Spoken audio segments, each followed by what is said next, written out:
Bonjour Lise Bernard. Bonjour Philippe, bonjour tout le monde. Ravi de vous retrouver Également. au sommaire de votre journal des médias. Pour mon retour, c'est un hasard. Il va aussi être question de retour dans ce journal, celui d'une star décédée qui sera interviewée à la télévision ce soir, celui d'un animateur après 3 ans d'absence et puis celui d'une autre star silencieuse depuis des années.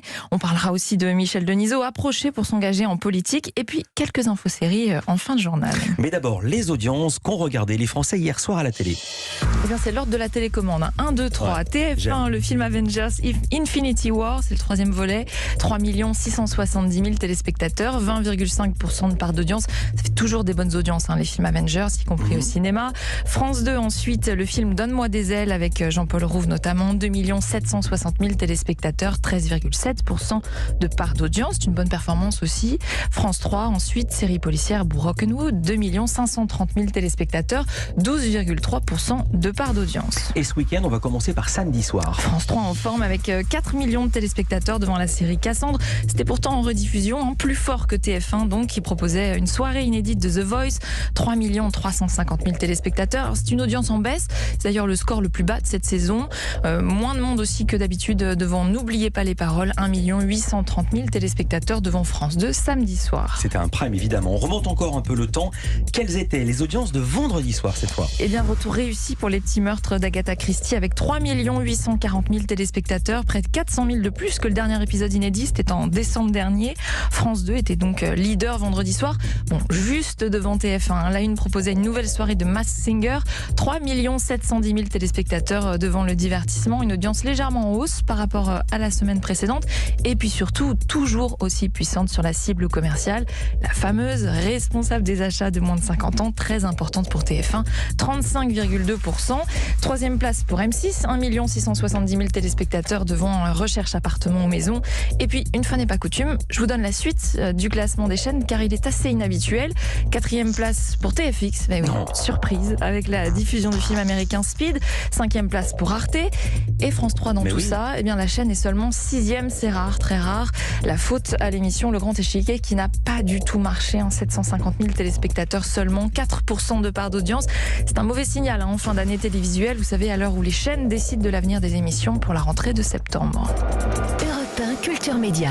À la une du journal des médias, un retour, celui d'une star ressuscitée sur France 3. Écoute-moi. Je t'en prie. Je te jure. Vous allez pouvoir découvrir ce soir une longue interview de la chanteuse Dalida dans laquelle elle revient sur toute sa vie.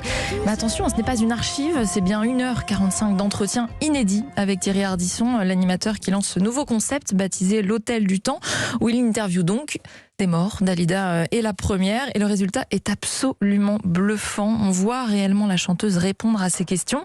Mais comment fait-il? Pas de talent de médium. Thierry Ardisson ne communique pas réellement avec les morts, pas encore. Il m'a expliqué son petit secret, un trucage évidemment grâce à l'intelligence artificielle. On prend des tas d'images de Dalida dans des films, dans des clips, dans des émissions de télé. Ensuite, on met ça dans la machine. La machine apprend la personne, mais complètement. C'est-à-dire les cils, la bouche, tout, c'est surprenant. Et ensuite, on a un comédien ou une comédienne qui joue le rôle. Alors, cette personne doit être très bonne en gestuelle, parce qu'il ne s'agit pas de... le mec qui fait Gabin, là, machin, Dalida, elle fait bonjour. Donc, quand la gestuelle est bonne, ça marche. Et après, on met, comme un masque numérique, disons, on met ce qu'a produit la machine sur la tête de la comédienne ou du comédien. Voilà, les choses très importantes à souligner. Tout est vrai. Les propos tenus par Dalida dans l'émission ne sont pas inventés. Ils sont le fruit de recherches. Il s'agit de déclarations réellement tenues en public, d'interviews ou des confidences à ses proches. L'animateur parle même de documentaires. L'idée était vraiment d'utiliser cette technologie de deepfake, comme on l'appelle, de trucage numérique, de manière positive. Alors c'est un principe qui a été utilisé souvent dans des buts néfastes, c'est-à-dire Obama dans une partouze par exemple, ou des buts comiques, c'est-à-dire Canteloup. Moi je suis le premier à utiliser ce procédé, cet outil, dans un but positif et culturel. Voilà, ça c'est la grande nouveauté. Moi, j'ai pas inventé ça. Ce que j'ai inventé, c'est l'utilisation. France Télévisions n'aurait jamais supporté que ça soit pas un documentaire, c'est-à-dire que ce soit de la fiction ou qu'on fasse parler Jean Gabin des Gilets jaunes ou Dalida de Clara Luciani. Ça, c'est pas possible. Voilà, Thierry Ardisson a d'ailleurs beaucoup travaillé sur le scénario avec le frère de Dalida, Orlando, très ému de voir sa sœur reprendre vie grâce à la technologie. Pour chaque personnalité, l'animateur tient à avoir l'accord des proches, par respect déjà, et puis aussi pour échanger avec eux, à améliorer les scénarios. Il y aura plusieurs numéros, notamment avec Jean Gabin, Coluche. Ardisson espère aussi pouvoir interviewer Serge Gainsbourg, mais il doit encore convaincre sa fille Charlotte qui pour l'instant n'a pas trop envie.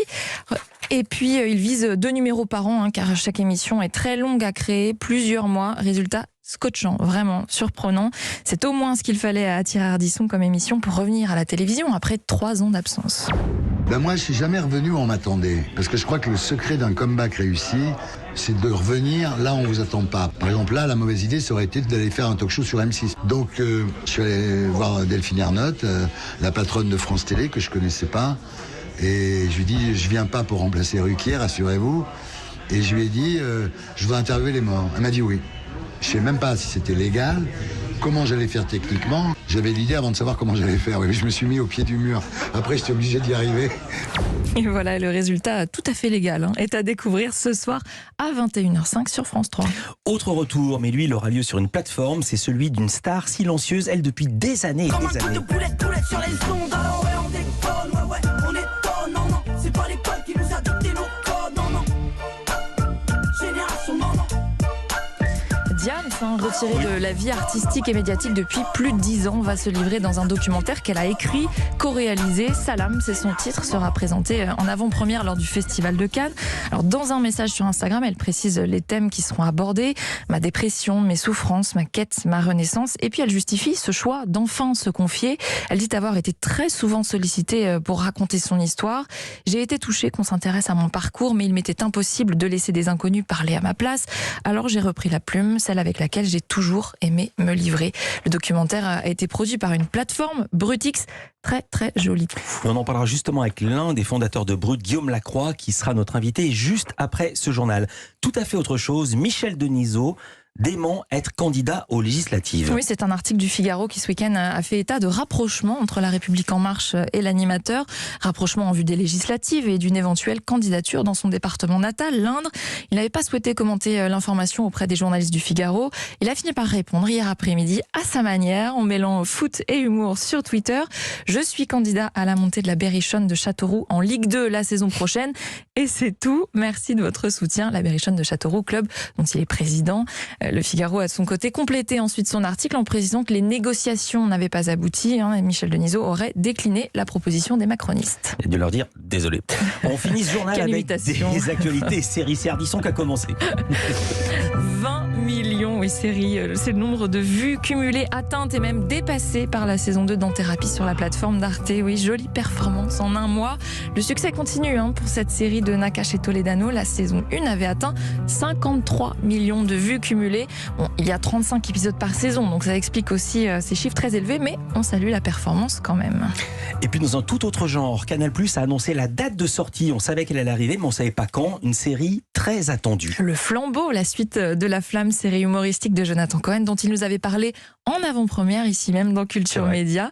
Cette 2e saison sera disponible le 23 mai. Et après la parodie du Bachelor, c'est à une autre émission de télé que la joyeuse bande s'attaque, Koh-Lanta, avec Jérôme Commandeur en guise de Denis Brognard.